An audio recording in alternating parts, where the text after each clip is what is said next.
Vous êtes-vous déjà demandé comment se construisent vos jugements moraux? Nous avons très souvent une approche rationaliste de la morale. Celle-ci nous incite à postuler une sorte de pouvoir qu'aurait a priori la raison pour saisir des vérités substantielles sur le monde. Le jugement oral découlerait essentiellement du raisonnement et de la réflexion. Mais comment peut-on alors comprendre des émotions morales comme la sympathie ou la pitié qui n'ont a priori rien à voir avec la raison, ni d'ailleurs avec l'idée de bien ou de mal, de justice ou d'équité? Il semble donc exister des vérités morales qui sont atteignables par l'intuition davantage que par la réflexion. En d'autres termes, il nous est tout à fait possible de voir ou de sentir que ces vérités sont et doivent être vraies sans qu'aucun argument ne vienne interférer.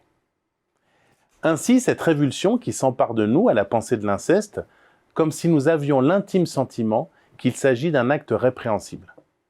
Dans cette perspective, les jugements moraux ne peuvent découler de nos interactions avec autrui.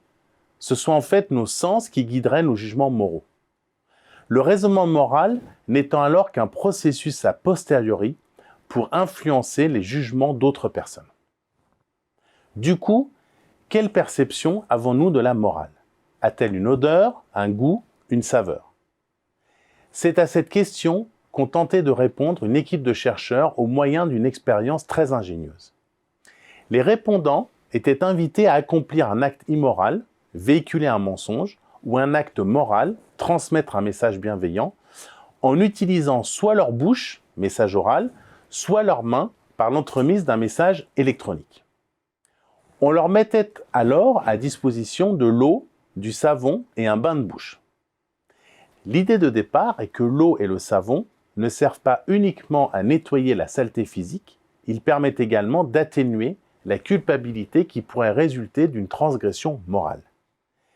L'étude a clairement montré que les participants qui avaient prononcé un message malveillant avaient une plus forte propension à vouloir se rincer la bouche, tandis que ceux qui l'avaient écrit désiraient se laver les mains.